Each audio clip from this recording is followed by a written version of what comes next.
Again, thank you all so much for joining us today. Our session right now is a panel discussion on sensory. And I'm going to hand it over to our host today. Her name is Tiffany from Yakima Chief, and I'm going to let you guys take it from there.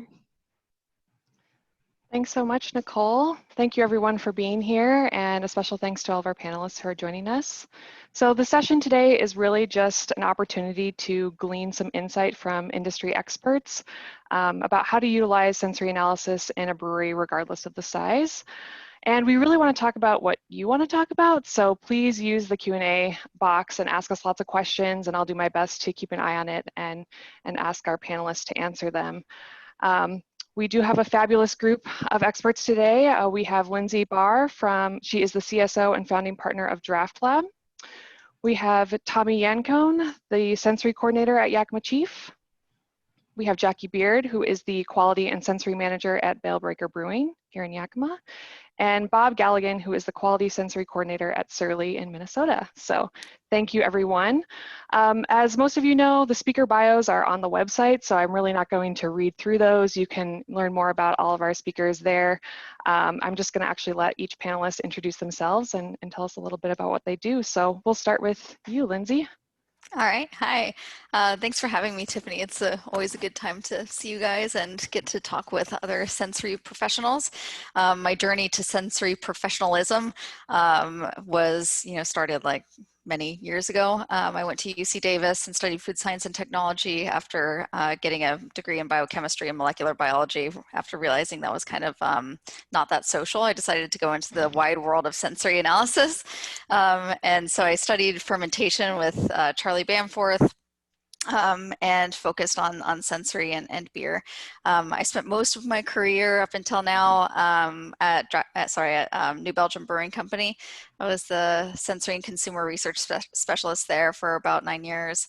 And now I helped found Draft Lab sensory software, and we have been in existence for about 5 or 6 years or so. It's been kind of fuzzy when it all began. So now I work with a whole bunch of different craft breweries, craft food and beverage producers in general. So I've recognized over the last couple of years that we all kind of have the same problems. It doesn't, regardless of what product you're making, if you're in food and beverage manufacturing, we more or less are trying to answer the same questions, and sensory is a really powerful tool to do that. So I'm now focused on working with individual smaller companies to kind of use sensory as a tool for making decisions about product development and quality control. Awesome. Thanks so much, Lindsay. Lindsay was actually one of the first sensory professionals and a woman that I met during hop selection many years ago. And I remember her just encouraging me to get involved with the American Society of Brewing Chemists Sensory Subcommittee. And that really just got me connected to the rest of the community. And I kind of see her as a mentor. And so I just really appreciate you being on this call. And yeah, I love to have you here. So Tommy, how about you? Hi everyone, my name is Tommy Yancone. I am a sensory coordinator here at Yakima Chief. I've been here for almost 3 years now, and I work with Tiffany mainly focusing on hop sensory. So we have about 25-person hop sensory panel here. We analyze every harvest lot, which is what we're in the middle of doing right now. Analyzed about 500 or 600 samples so far this year for the past 2 weeks, so it's been pretty intense, but it's always fun. We kind of have a two-pronged focus in our hop sensory program of looking at ensuring quality. So we, like I said, analyze all of our harvest lots as well as most of our production runs throughout the year as they get processed.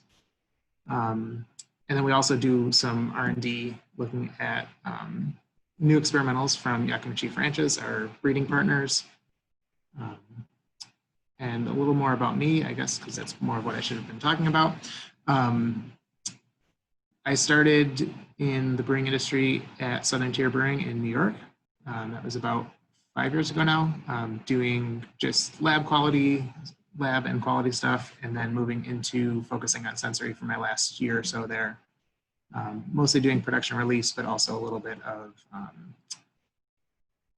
incoming product quality stuff. So Yeah, it's been exciting moving more and more into sensory. I've been focusing more now on doing data analysis for all of our hop sensory data. So it's been fun. It's a new program here over the past couple of years. So it's always exciting to see new projects come to fruition. Yes, thank you, Tommy. I remember walking into Yakima Chief at the end of harvest in 2018, and you threw me right in and said, start smelling all of these lots, and I just couldn't believe the quantity of samples that we were assessing and the system that you had set up to do so. So it's been super fun to watch this program evolve, and we'll talk more about that later. Jackie Beard, do you want to talk a little bit about yourself? I'd love to. Yeah, mad respect for you guys with the amount of samples that you do in such a short period of time. That is crazy intense. Yeah, hey, I'm Jackie Beard. I'm a quality and sensory manager here at Veilbreaker. I think similar to Tommy, I came up through quality management and lab work. I've been doing lab analysis for over 10 years. My background is in environmental sciences, ecology, research. I actually studied insects for my undergraduate, caterpillars and bees. So it was maybe an easy transition to yeast from there, you know, all the tiny things that most people don't really think about, but that make a big impact on our world. So yeah, I rolled into fermentation science. From there, I worked in the wine industry for a little while. And then I came on at Veilbreaker in 2016 and completely built our sensory program from the ground up. We were really informal before that and moved to, now we do 5 days a week tasting of a panel with about 15 to 20 panelists. And we do everything from, you know, quality control, released products to product development. And I'm doing a lot more product development these days too, as we're rolling out lots of new beers. Yeah, that's me. Nice to meet you guys. Looking forward to your questions. All right, last but not least, we have Bob from Surly. Tell us a little bit about yourself. Hi, I'm Bob Galligan from Surly up in the Twin Cities. The natural light is making me look very pale and accentuating both of my chins, so that's nice. Either way, I took the long road, I guess, when it comes to sensory. I got my degree in acting, not science, so there's that. And then I thought to myself, as an actor, how could I make less money and work more? So I got into craft beer. And I worked for a tiny little brewery down in Austin, Texas. I was one of the first 2 people hired. So on my first day, I was the chief packaging officer, which just means I was filling 2 cans at a time by hand and steaming them one at a time. After a year, I became a brewer, and then I was the head brewer for about 2 years. And then I missed talking to people instead of stainless steel. So I went and managed the tap room for 2.5 years. And then after that, I was tasked with building the QA/QC department, but kind of with a focus on sensory, which I didn't really know anything about. So that's kind of when I reached out to Lindsay. Hops and Grain down in Austin was one of the smaller first breweries to beta test Draft Lab. We still use Draft Lab up here at Surly as well. But when I first started, it was all Microsoft Excel and a lot of paper. It was not like a Lorax-friendly sensory program when I first started. So it's been really, really nice kind of getting to, one, learn the world of sensory alongside of kind of learning the world of beer. So here at Surly, we have like a 20, it kind of depends on the day, but 20 panelist panel between 2 different locations. And most of what we do is true to target, but yeah. Awesome. Thanks, crew. Well, I thought we could start by addressing one of the questions that popped up in the Whova app. And I think I'm going to ask Lindsay to start us off. So just because you're interacting with a lot of different breweries, I wanted to know, someone asked, what are the sensory processes or tests more brewers should be conducting but are not? Maybe you could tell us about some gaps that you see that breweries are just, not addressing. And then maybe Bob and Jackie and Tommy could kind of chime in on how they are trying to address some of those. Yeah, I am a firm believer that the sensory process can be simplified into just a few steps and a few different tests. Even at New Belgium, about 80% of the sensory methodologies that we executed were focused on quality control. And those tests should be rapid, and they should be easy to comprehend and easy to analyze as well. So I think that the sensory discipline in general has somewhat overcomplicated the process a bit.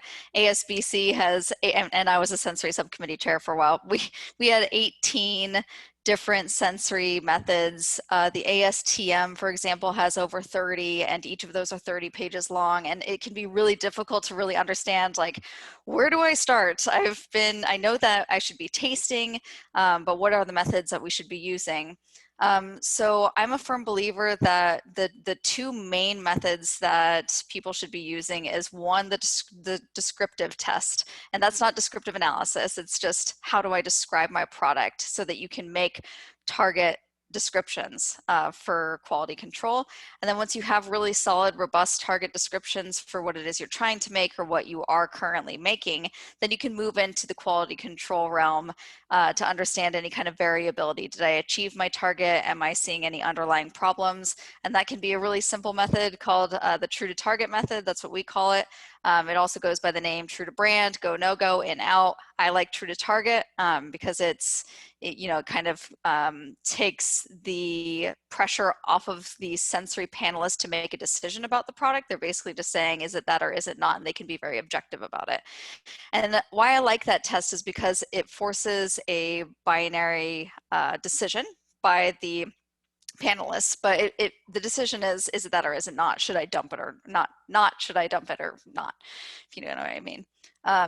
So I like that test because it's really fast and you are able to get accurate results that can help inform the next step. So it's all about flagging defects. 80–90% of the samples that you're going to be analyzing should just go right through your process and don't really require any additional investigations. But for that 10% or so, you want to make sure that you're flagging those really rapidly and not spending all of your time doing huge analysis on every single sample that you're evaluating. So this test helps flag those samples, and then you can do additional kind of testing and investigation if you find a problem. So again, two methods: describing the thing, what are you making, and then trying to flag defects by using that target description to say, is this sample in front of you that or not? Those are kind of the bread and butter of every program, I think. Yeah, and I think Jackie and I have kind of talked a little bit about that, but Jackie or Bob, do you want to chime in on how you're running true to target or true to brand testing in your breweries? What that looks like on a day-to-day basis? Sure, I'm happy to chime in really quickly. Yeah, similar to what Lindsay was saying, probably 80% of our testing is also true to brand or true to target. And in the COVID era, we have individual samples for each of our panelists, individual cans, and we basically run that once at release to make sure that we don't have any glaring defects that would require us to not release a beer. And then once again at market age to kind of track overall trends and pick out really great batches and batches that weren't so good so that we can alter our process. Bob, do you want to chime in too? Yeah, the main thing that we do, I would say, 90% of our panel is literally just taking every single batch of beer and putting it through to target.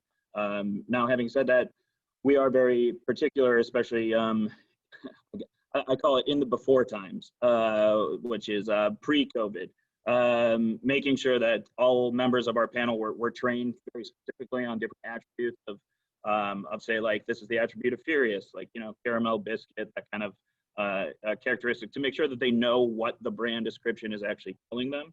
And we trained them before they even wrote the brand description, so that we're all kind of speaking the same language. So I think that is important to make sure that they know what they're saying when they're saying that, yes, this is true to target, or no, this is not. Again, that has kind of, the before times are no longer the before times, so we kind of do what we can. But also, and Lindsay has heard me say this numerous times, and this is the hill I will die on. I think the biggest test to do is just taste your damn beer. That's the bottom line, and the hill that I will die on is just taste your beer, because every brewer knows that they should be doing it, and so few actually do. So just have an idea of what your beer is, what you want it to achieve, and then be honest with yourself. Even if you're a small little brew pub, taste every batch. Is it what you wanted it to be? And don't lie to yourself. And hopefully you have more than one set of mouths to taste that beer and actually discuss it. I think that's a big thing too, is not just not just making it a one-person decision, especially because oftentimes the people in charge of the actual like business side of things are going to have a very different opinion than the people on like the artistic brewing side of things, and you're going to have to find a middle ground there. So I think that's what panel for us more than anything does, is it gives us a lot of different viewpoints, making sure that they're trained to tell us, yes, this is what we are trying to achieve, if that makes sense. Definitely. All about that data. You can just point to the data. This is what it says, and then somebody makes the decision. So someone brought up in the chat, what kind of training do you recommend or utilize for new panelists, and what about ongoing training for current panelists? Bob, you kind of mentioned that you're trying to get everyone to use the same language. Does everyone here want to kind of talk about how they train panelists and then how you keep them trained throughout the process? Tommy or Bob, do you want to start? Yeah, I can start. So for us, it's a little bit different because we can't taste our hops. I guess you could, but wouldn't suggest it. So our training sessions usually happen over the course of a few weeks, with some short sessions where we initially just get people exposure to hops. Some of our panelists may have never, even though we sell a lot of them, some people don't work with them every day or really at all. So getting exposure to the entire gamut of what's out there, from CTZ to Citra to lots of different types of hops with different aroma profiles. And then we also have we've developed a set of reference standards. So within our own sensory lexicon, we're working to get to everything, but right now we have a good portion of our attributes. We have an actual chemical compound that, or it's an essential oil or something that we are considering as lemon or orange or that specific descriptor. So we had to make sets for everyone due to COVID. We used to just share some sets, but so everyone has a little set of 25 reference standards that they can go through and smell and try to just get that sense memory. In my experience, anyone can really be good at sensory as long as you don't have like a physical issue with your olfactory system. But it's really just repetition and getting that exposure to all those different smells. We also do a lot of like real world tasting. So we'll go out and buy a bunch of different fruits, especially some like tropical fruits that most people may not have been, I've never eaten dragon fruit before this, and things like that. So getting exposure to some smells that are not everyday smells for people has been helpful. Yeah, I think harvest has been a really good opportunity. This is kind of what we say, it's like our heaviest recruitment period, because this is the best time to smell as many hop samples as you want to. And it's a great way to, they're the freshest they're ever going to be.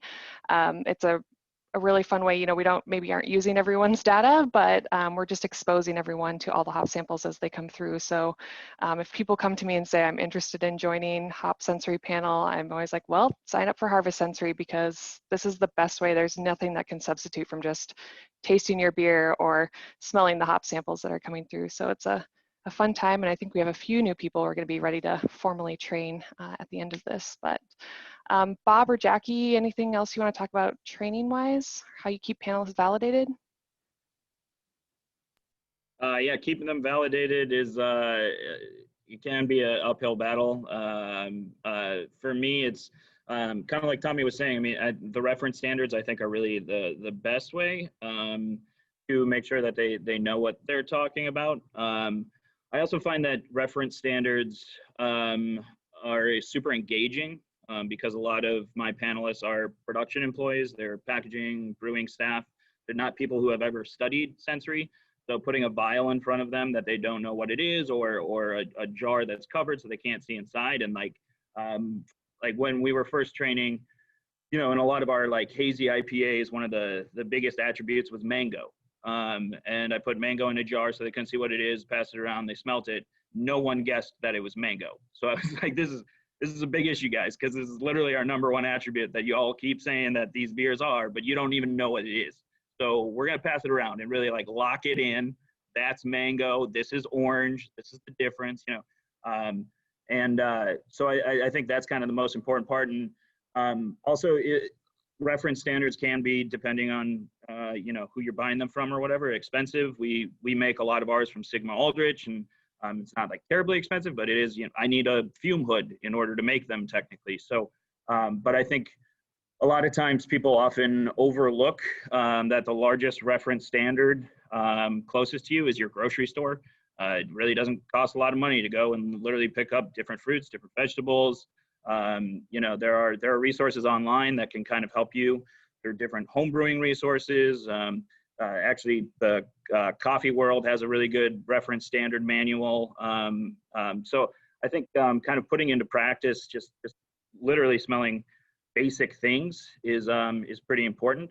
And then for us, because we do use Sigma Aldrich, then I can actually like adjust different thresholds. I can do threshold testing according to the ASBC method. And I make it very clear that I'm not like testing them necessarily. I'm checking in on where they're at, making sure they know that some people are anosmic. They can't taste or smell any or this attribute. And some people can pick it up at very low threshold. Everyone's very different. And so I sit down with my panelists too, normally once every 6 months to just kind of like walk them through how they're tasting, what their attributes are, that they're very strong in, and just to kind of make sure that they know kind of how we're using the information they're giving us. And in order to just kind of keep them, like I said, engaged. That's kind of the hardest part for me as a panel leader is making sure that they're taking it seriously and actually doing the work. So, but it's difficult, not easy. It takes a lot of time. Yeah, the first time I sent out an email that said we were going to do a round of validation testing, all the panelists freaked out, and I realized that was a trigger word. So, you know, kind of explained that, oh, we are just checking in. We want to use this as information to guide your training efforts in the future, and you know where you're really strong and where you maybe need to work on more. But yeah, I always find that buzzword to be a little traumatizing for new panelists. They're used to it now. But Jackie, anything to add there? Yeah, it seems like people have test anxiety, totally. I know. I guess the only other thing that I'll add is that I think it's important to be strategic about which types of reference standards you're using. Obviously, we use DraftLab, and there are so many descriptors on there that if we were trying to do reference standards for all of those, I would only do that with my time. So for us, we really we have about 15 off flavors that we really train people on from a quality perspective. And then I actually spiked those randomly into regular panel samples at a very high level so that people can identify that. But I think in addition to kind of more structured validation where you're sitting down with them and you know, having that as a separate part from your regular panel testing, it's also really nice to integrate that into your panel so that people know that those can show up and they're paying attention. Although also, you know, sometimes that would be a really terrible sample of people like, I wasn't expecting it, it was horrible, why did you make me smell that? Oh yeah, we've had a few of those. Lindsay, I mean, you know, your team kind of created those beer flavor maps and the hop flavor maps, and yes, they are very extensive. Do you have any recommendations for, you know, how to kind of focus on certain attributes or how to use that flavor map to guide I them? happen to have one right here. Oh, show and tell. I just love keep it by my desk. I actually really do. It's like a pretty constant reference. So as far as creating reference standards, I think that to kind of take a step back, I think it's important that your training program be really focused on your objectives as a company. I think sensory sometimes gets a little off in their own corner and they kind of do their own thing, and that doesn't do us any favors. We really have to stay focused on the business objectives and what we can do in order to inform those business objectives. So really the purpose of the program is just to inform company-wide decisions so that we can make better products. So that being said, I think that the training program has to be focused on that purpose. And what we're really trying to do is, I think, kind of two-pronged. We're trying to flag defects, which requires, some level of attribute training and some level of true to target training. I find it useful just to do mock true to target tests, just to see, if I blend these two beers together, is my panel going to be able to pick it up? And that's, we talk about validation, and often we are just talking about attribute training and validation, but it's actually, as far as the food and beverage industry as a whole, that's really not very common to see for a program to be very defects focused. To have a really well-rounded program, they have to be able to be reasonably accurate in performing the true to target tests, and also be good at creating those brand profiles. So the second thing is just having them be able to generate target descriptions and describe products. And like Tommy was saying, nothing can substitute for familiarity of the product. And luckily we don't work with cat food.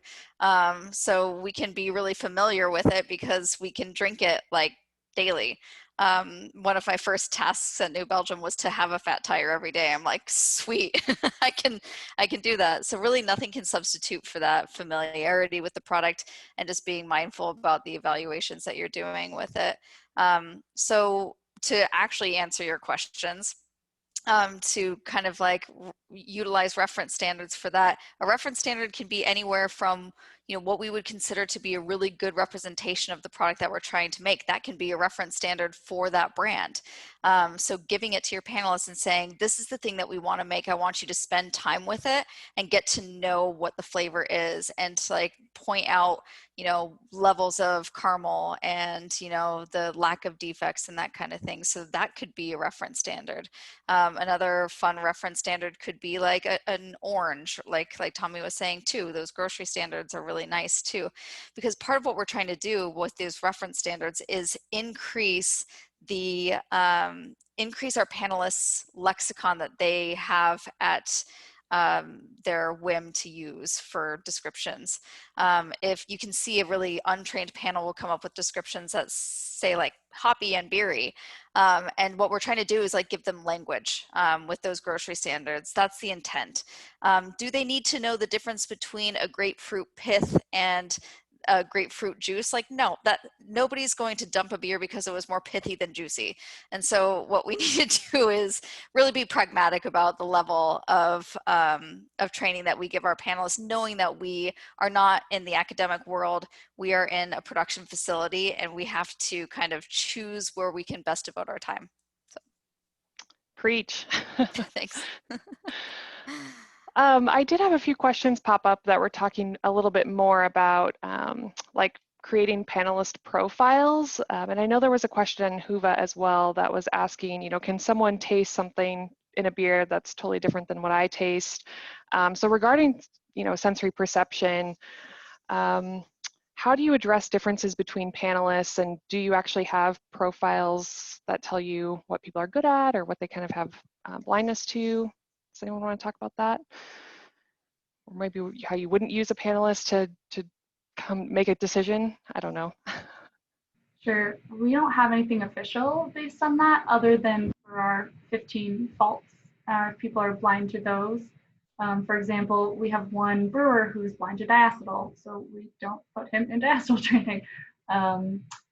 But I think generally a lot of the way that I approach this is trying to get people to be self-aware about the things that they're more or less sensitive to, so that they know when someone else says, hey, this has a lot of garlic character, and our brewmaster is a little blind to garlic character, that he knows to trust that person's intuition, rather than me being the person who's kind of managing all of that.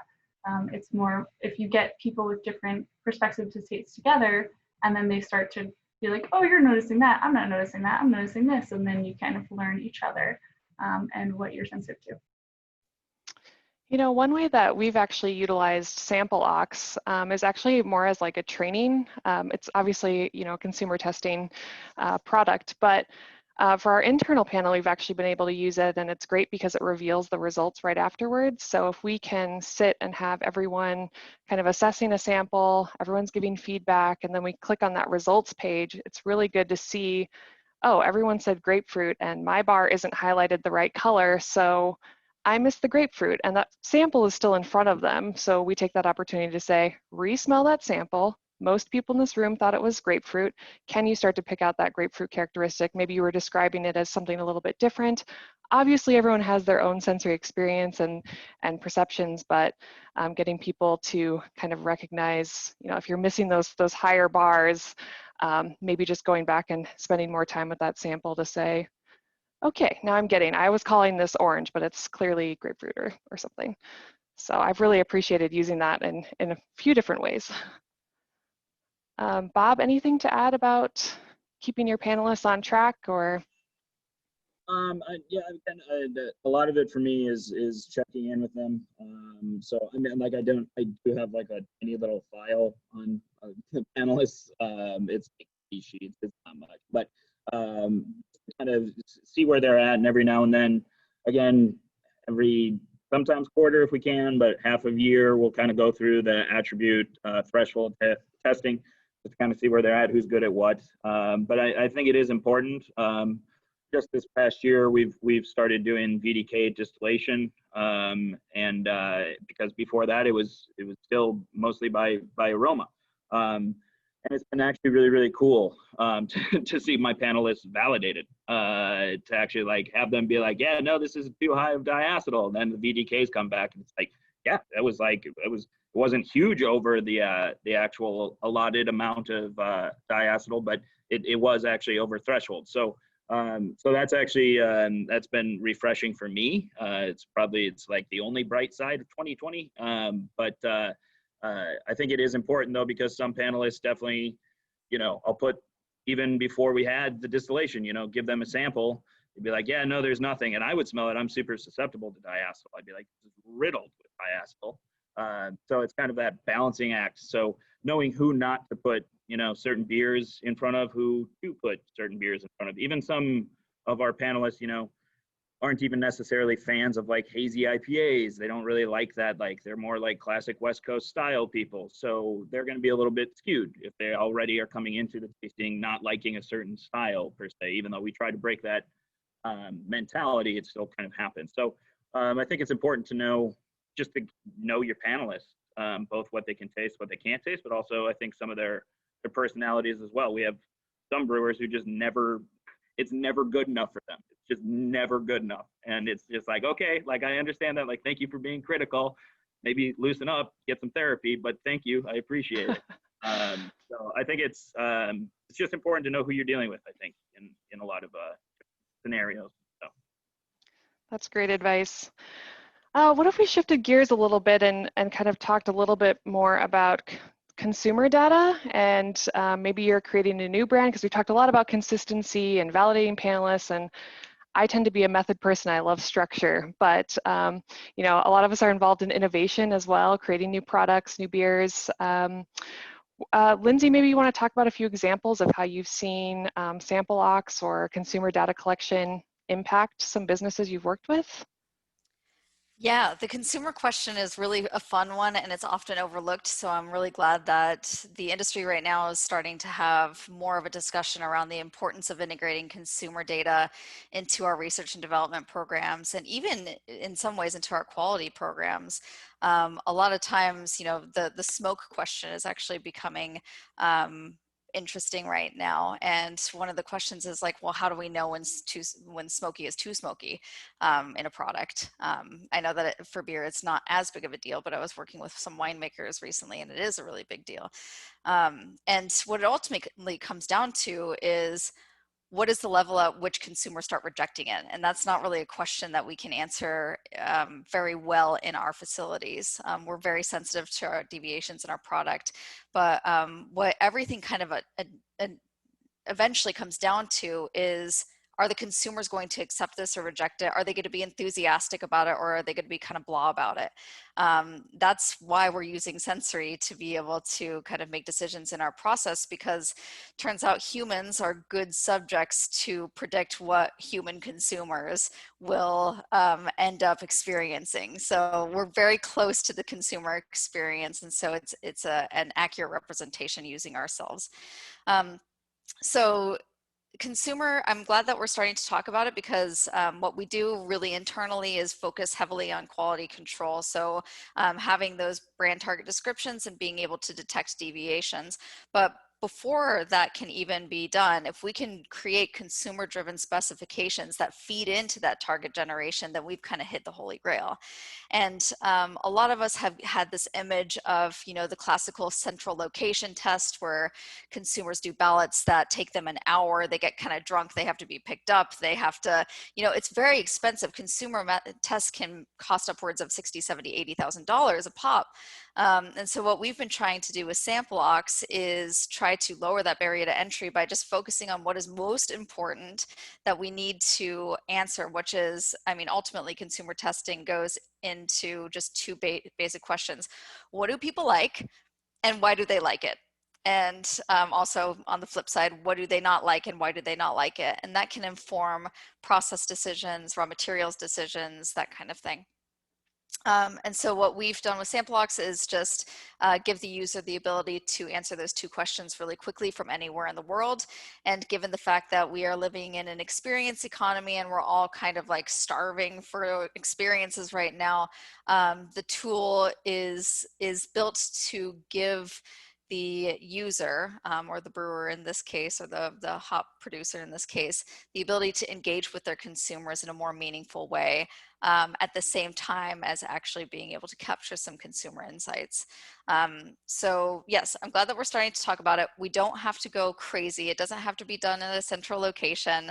The sensory industry is actually starting to say like, oh, we could be asking people at home, or we could be asking people at a tap room, and that's like an equally valid thing to do, and it's kind of like mind-blowing.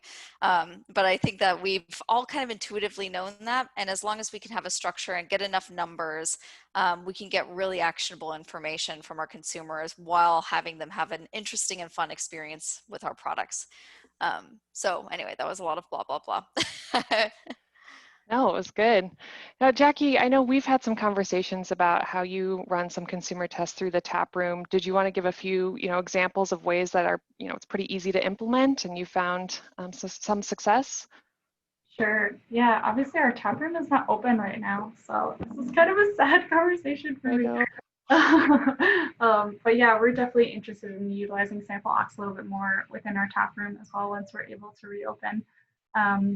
But in the past, so actually when we were talking about tests that people don't run enough of, I really think that paired preference or sometimes it's just kind of a paired analysis test where you basically give someone two samples and you ask them either which of these do you like better, or which of these has more of a particular attribute that we're going for, is something that's really easy to use in your tap room. We like to, when we're doing product development and we feel pretty confident that we're either going for a particular attribute, like we want this hazy IPA to be really pineapple, for example, or we have two different recipes and we just want to know which one people like better so that we can elevate that to our production system from our pilot system. We'll just use this test where we basically give people a piece of paper that has an A and B. Our tap room pours them two samples. They circle on the paper which one they like. Done. Super easy. And you can give people a little discount in the tap room so that they are willing to participate in that. And we've gotten 80 or 90 people to participate in that in a single day. Just with something that easy. So obviously it involves getting your taproom staff on board because it's a little bit of extra work for them, and being a little bit sensitive about how long a trial like that is on tap for if it's quite busy and you're taking up two tap handles. But that one, it's really, really easy and a great way for you to immediately get actionable data from that. Yeah, most people won't turn away two extra beer samples and you're like, it's for science, come on, do it. And they'll totally buy into it. So I don't know very much about consumer testing at Surly. Do you have anything you'd want to add, Bob? Well, Surly was, again, it's a touchy subject, as we used to, we've been to our beer hall. In the summer, we're doing like 6,000, 9,000 tickets a Saturday. It's a heavy volume facility. That's just not happening right now. So consumer testing used to be like, how are beers doing in the beer hall? What's selling well? What are people liking? Asking the bartenders. I mean, when we were developing One Man Mosh Pit 2 years ago, it's our hazy year-round hazy IPA. If you were coming into the beer hall, there was one point where there was 12, 13 different hazy IPAs on tap. It was like different hop varietals, different methods. So literally, I mean, it was just like an experimental house. Nowadays, again, that's not really happening. But for us, that was kind of the best way to kind of see what consumers like. I mean, there would be times where we'd take like the same beer and just change the name to see if the name was actually what people were actually being affected by. So it was really, really interesting and good information. But yeah, that's kind of gone for the time being. We were actually talking about working with Sample Ox until the beer hall shut down in the before times. But I also do think that we did a project at the little brewery in Texas with a hop producer by the name of Yakima Chief, where we would actually take like little quarter sheets. I think it was with cryo hops, and literally just having people do a hedonic scale to kind of see like pellets versus cryo, how much, what amount of each people actually really preferred. And yeah, just handing someone a piece of paper with a pen and saying like, this is going to our hop producers. This is all literally, you can pick the next centennial here if you really want. People would be like super engaged and be like, what? Okay, great. Yeah, that sounds great. They sit down at the bar for, 5 minutes. And then we'd send, 300 sheets off to you guys, where I'm sure some poor grad student or somebody Intern, yeah, it's got to be an intern. Sorry about that, but so I do think that people, the consumers, do really get engaged. You actually invite them into kind of the world of science and research and development, because it's something that they don't really get to do as often, which is one of the things that I really like about Sample Ox is, people get to be part of this process from home on their phone, which I think is really cool. But that's really, in the meantime, right now, most of our R&D is making beer and sending it out into the world and seeing how it does. Good luck, little guy. We believe in you. Sorry to bring up such a sensitive topic. We All will right. get back to normal someday. Hang in there. We love when brewers send us feedback. That is so crucial. I don't know, Tommy, if you wanted to comment a little bit, or maybe he's going into the warehouse. I don't know. Talk a little bit about how, we're kind of like one step removed from the end consumer. Our consumers are the brewers, and we want to know what they like and what they want to brew with. What are some ways that we collect data from them to make decisions about products or varieties that are released? Do you want to talk a little bit about selection or anything? Yeah, and sorry, my automatic lights keep shutting off. So like Tiffany said, our consumers are the brewers. So we don't really do much secondary consumer testing with actual beer drinkers. I think we'd like to get to that point at some point in the future, because at the end of the day, they're the ones that are driving what beer or what hops brewers should be using. We do a lot of trials, like Bob said, with a bunch of different brewing partners, where we'll try out new products like cryo hops, or we made a new trial cryo blend this year that we're working on. Doing those trials with brewers just allows us to really get real data on how they perform. We do have a small scale system here in Yakima, but there's only so much you can do on a 1 barrel pilot.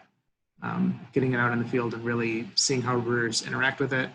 I guess one good example might be when we first made cryo hops, they only came in powder form before we were able to pelletize it. We got a lot of feedback from brewers during the development phase, and I guess during the production phase as well, that the powder was floating and not really absorbing well into the beer.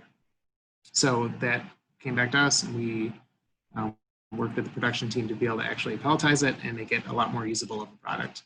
So I think that's a good example of, finding issues with a product, I guess, not necessarily quality issues, but ease of use issues, and fixing them for you. So. Those were some very gritty days in the early days of cryo hops. I remember them well. Get it coming out with the cryo. Oh my gosh. I know like another way that we're working with our brewers really is to collect data during hop selection, just to see, you know, what they prefer out of certain varieties. Why are they selecting a Cascade that smells a certain way, whereas a different brewery selects a Cascade that smells like this? That really helps us because we have our, you know, formal procedure of analyzing every hop lot that comes in, and we're able to give the main attributes of each Cascade lot, and then in turn be able to kind of put what we think that brewer will like in front of them. You know, it's pretty hand selected for them to evaluate, and we're really trying to just get as much data as possible and what's driving their liking of this type of Cascade or this type of mosaic. So the target kind of moves sometimes, and we get some unclear, you know, I just want it to smell good, or you know, we ask for more descriptive language than that, but it's a fun way that we apply sensory analysis to help make a better experience for our brewers. Yeah, I'm trying to think. I know we had a couple of home brewers on the line, so I just wanted to maybe address really quickly, you know, are there some major attributes that home brewers should be assessing in their beers, and would you recommend you know, how they can formalize a process of assessing their beers that they're creating in their own homes? Where would they start, I guess? I guess I'll jump off. I think your first jumping off point or starting point would just be your homebrew club, your local pub. Get to know the other people that are in your brewing community. Have them taste your beer. Again, like you're going to be very influenced by the fact that you spent time and money making this. So isn't this great? Isn't this wonderful? Might not be. It in fact, in the early days of home brewing, I made mostly bad beer, even though I still drank it. I mean, I was in college. I'm not going to dump the stuff, but getting to actually know people that you trust and to give them their honest feedback, I think is one of the most important things. I mean, even commercial brewers, like find people in your community that you actually trust. And if you're working on a new beer, give it to them for them to actually like break it down. Never be afraid if somebody tells you that, you know, especially if they are in the community or they know what they're talking about. If they tell you that there's an off flavor in your beer, don't be like, oh, there's no way. Listen to them and take their feedback. I think that's super important. I have a few people up here in Minnesota and in Texas. You know, there was a small group of people that would just taste each other's beer, owners and whatnot, and they just had a mutual agreement. Say whatever. There's no judgment. You know, and I think that's kind of most important thing in my opinion. As far as like different attributes to look at, obviously oxidation is going to happen. You don't have like CO2 purges on most of your bottles and stuff like that, so obviously keep an eye on that. Wet cardboard character, but also I think like the fermentation attributes are super important too, especially with like lagers. If you're trying to make a lager, probably going to have a lot of sulfur. You're going to have a lot of sulfur, especially if you don't have like fermentation temperature control. That's kind of everyone's like, oh, what's the next step of home brewing? Is it like kegging? No, controlling your temperature for fermentation. That's invest in that, and then you can start dealing with carbonation. But yeah, I think fermentation attributes are really the most important for a lot of home brewers. But that's just my opinion. I think Bob is an honest critic. Tommy, it looks like you have something to add? Yeah, I just wanted to take it back, I guess, to the beginning of the process. Make sure you're smelling and tasting all of your raw ingredients, especially with how there's not a ton of homebrewers. I mean, there's a lot of homebrewers, but it's not like the most common hobby. So malt can sit in the store for a long time and go bad, or at least taste bad. It might not be dangerous or anything, but taste your malt, smell your hops. Make sure you're not dry hopping with hops that are cheesy or super oxidized. And along with that, store your ingredients well. Try not to leave your hops open for too long and keep them in the freezer or the fridge. And if you use quality ingredients, it'll minimize those off flavors as much as possible. Excellent. Well, we're coming up on the hour, and I'm going to steal a question that Dr. John Ennis asks at the end of his podcast, IGORAcast, and he always says, like, is there any advice you would give, maybe resources or advice to a budding sensory scientist, someone who's new to the industry, or someone who is looking to start a program in their brewery? What is a word of advice you'd give to them? And anyone can start. I guess I will. John Ennis actually asked me that question on IGORAcast, and It's a good one. he's a great guy.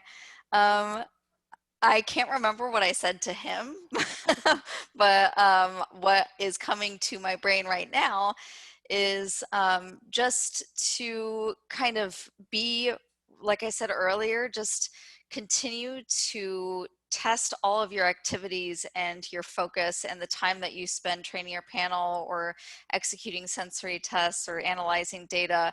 Make sure that you're spending all of that time, test the time that you're spending against your main objective, which is to inform brewery-wide and a triangle test or something like that, and it doesn't hold up to what your main objective is, if it's with the purpose of stroking someone's ego to know what their threshold is, then just don't do it, and you have justification for not doing it and for focusing your time and attention where it really matters most, which is to kind of help bolster your business. I think sensory as a discipline really has to start focusing on what we are bringing to our companies and get out of our overly academic mindset. It's good to be academic, but we have to provide value. And so I guess what I would advise for a young sensory professional to do is have conversations with the customers that you have in your facility. So know what your brewmaster wants to know, understand what production is looking to answer, understand what sales needs to know in order to sell their products better, what your distributors need to know to stock correctly, you know. So have those conversations with your entire organization and integrate yourself into the business at every level and stay focused there. Great advice. Anyone else want to chime in with something that's helped them find success that you would want to share, someone less experienced? Yeah, I would say, as someone who's kind of helped develop 2 different sensory programs now, don't be afraid to start small. Just tasting your beer, smelling your raw ingredients, tasting them. It's really going to go a long way to at least get a sense of where your brewery or program is at this point. It can help you narrow down which direction to go, what kind of things you should be focusing on. Maybe some things are totally fine and you don't even need to worry about diacetyl, but you do need to worry about some other off flavor, you know, something else in your process that's could be improved. So yeah, just don't be afraid to think you're not doing enough, or anything is better than nothing. That's so true. I think I need to be reminded of that sometimes. I would get so obsessed with wanting it to be the perfect program. You know, everything is consistent, but that's not the world that we live in. So starting small is certainly a good place to be. Anyone else? Bob, you have something you want to say? No, I mean, I fully agree with everything you're saying, especially as somebody who, once again, didn't get a degree in this. The not knowing how to begin was kind of the most scary thing for me at both programs. So I think Tommy is 100% right. Like, I think the biggest thing is just start. Don't be afraid. There's plenty of resources out there. There's plenty of people to ask for questions that are happy to help. But yeah, Tommy's saying, you know, anything's better than nothing is 100% true, especially now in COVID times. Sensory programs have gone through so many different, like, just complete shutdowns to we started doing like take home, and now we're kind of open, but only outside. So I'm sitting there pouring beer and like wind is blowing over all of my samples. And it's just like sitting there swearing to myself, but like we're doing something. And right now something is a heck of a lot. So so I definitely say just like start somewhere, but also like give yourself a little bit of grace. Like as long as you are tasting your beer, you're doing more than I would say 70% of the breweries out there in America. I think just doing the dang thing is the most important part, in my opinion. Excellent. Jackie, any words of advice? You've given me some. Amy and I talk a lot about realism, definitely about what's possible and what might be a little bit overly academic, especially in a busy production brewery setting. But yeah, I think the biggest piece of advice I would give is just to keep a curious mind. And the biggest mistake that I've seen some sensory professionals make is that when they get a lot of training and start to validate their own abilities, they think that they have all of the answers. And truly, the reason that we run panels is because we want a diversity of opinions, a diversity of palates, and keeping an open mind as to what your panelists are experiencing, even if it's different from what you are. You may be the expert, but they also have a lot of really valid opinions and perceptions. So they can be really impactful on your program. Wonderful. I think one last thing I would add is like keep an open network and really ask the people who are in the field. There's a lot of stuff that Jackie and I will bounce off of each other, just asking for advice. I used to think I had to know everything in order to start doing something. That's just not true. And now I have all these wonderful people. Lindsay was a person who kind of helped me find the ASBC and use that as a resource really frequently, and just meet other sensory professionals. And I know anyone on this call is really willing to answer questions. So I just want to encourage anyone on this to email the email address that we'll have posted with this video, and I can definitely field those questions to each one of these. I've loved talking to these guys, so any excuse is wonderful. But thank you so much for your time. I'm actually going to turn it back over to Nicole. I think she has some closing remarks. Hey all, thank you all so much for joining us today, and especially a huge shout out to all of our panelists today. Thank you guys so much for your time and your expertise. This was a lot of great and valuable information that we'll be able to use from now into the future. So thank you all so much, Bob, Tommy, Jackie, Lindsay. It's always great to see you guys. And then just a quick reminder, we did record this session and it will be posted hopefully within the hour on virtualharvest.com, as well as the Whova event app. And here's just a couple emails. General one is brewschool@yakimachief.com. And if they are technical questions, we will forward them on to that team, and then they can forward them out to Lindsay or Bob or Jackie or whoever, or Tommy. And then if you do have any brewing related questions, we also have our brewing help at yakimachief.com. Otherwise, thank you again for joining us today on this sensory panel session. And hopefully you'll join us. We have a couple more sessions this afternoon and throughout the rest of September. So everyone, have a great rest of your day, and thank you so much for joining us. Bye.